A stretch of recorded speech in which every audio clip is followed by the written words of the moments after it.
Bali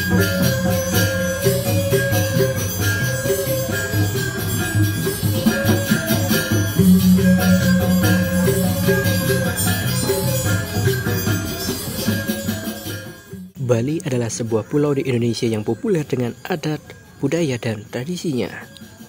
Bali memiliki banyak keunikan yang tidak bisa dijumpai di belahan dunia manapun. Tarian Bali misalnya, yang otentik dengan gerakan yang lincah dan bersifat dinamis. Bahkan tidak sembarang orang yang bisa menarikan tari Bali.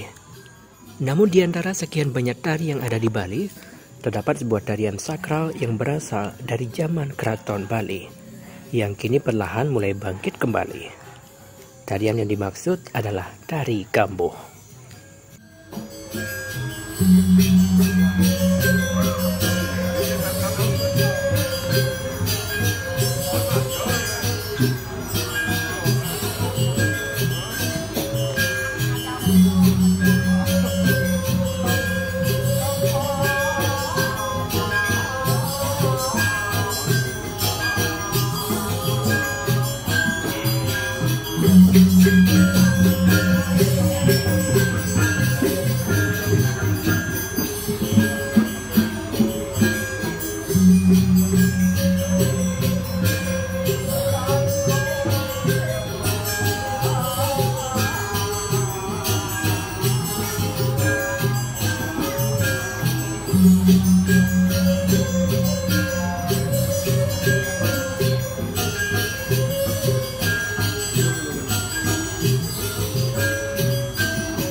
Drama tari Gambuh merupakan seni pertunjukan yang dikatakan sebagai mata seni pertunjukan Bali.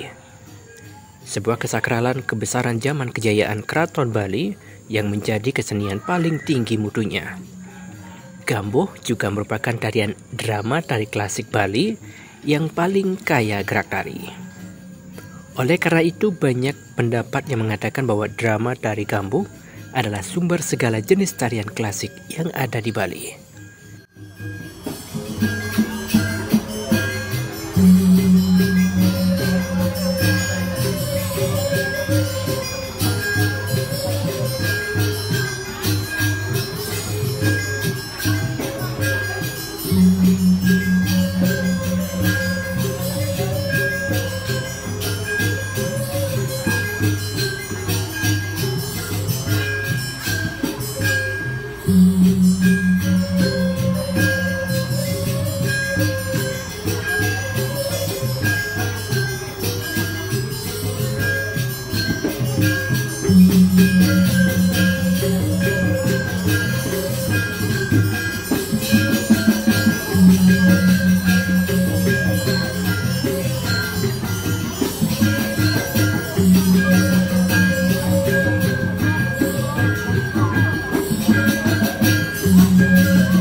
Gambuh dipentaskan dalam upacara-upacara dewayatnya seperti odalan, upacara manusiaannya seperti perkawinan keluarga bangsawan, upacara fitriyatnya atau ngaben, dan lain sebagainya. Ketika memperhatikan bentuknya, Gambo adalah seni pentas total teater dengan unsur seni tari yang mendominasi. Meski demikian, dalam Gambo juga ada unsur seni tabuh, seni sastra, seni dialog, seni rupa, dan seni rias. Drama tari ini membawakan lakon utama yakni cerita Panji. Cerita tersebut mengisahkan kehidupan, romantika, serta peperangan dari kerajaan di Jawa Timur pada rentang abad 12 hingga 14. Berbeda dengan kisah Mahabharata atau Ramayana, cerita Panji merupakan karya cipta asli budaya Nusantara. Dalam Gambo, kisah tersebut tersaji dan terbagi ke dalam beberapa episode dengan struktur naratif dan dramatik.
Drama tari Gambo melibatkan puluhan laki-laki dan perempuan yang memainkan beberapa karakter.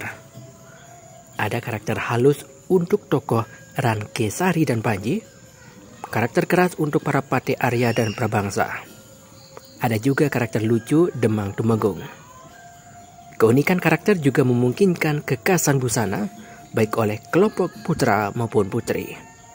Khusus untuk tokoh utama harus mampu berbahasa Kawi atau Jawa Kuna, dan para punekawan akan menerjemahkan perkataan mereka.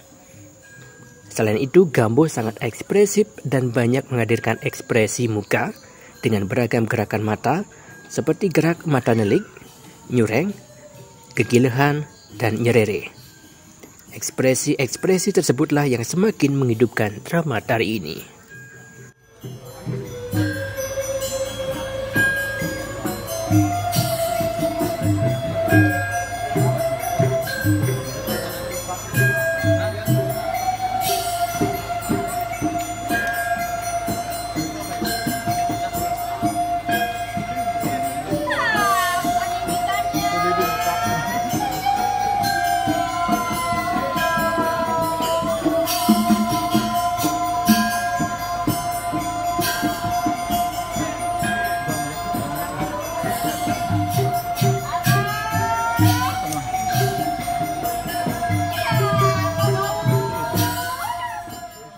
Dalam dasawarsa pada awal abad ini, tidak sedikit orang Bali yang mengingat usaha-usaha membangkitkan kebudayaan istana.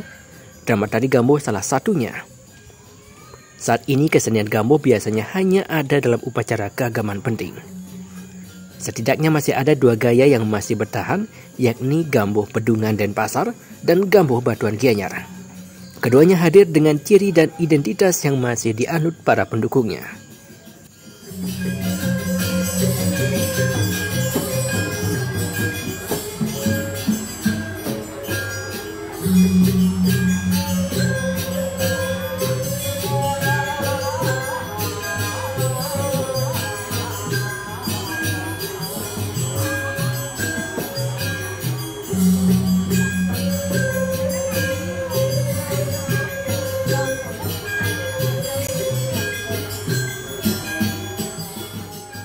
Salah satu yang menjadikan Gambon langka adalah karena drama tari ini merupakan ungkapan seni yang serius dan rumit, berpola ketat dengan penyajiannya protokoler.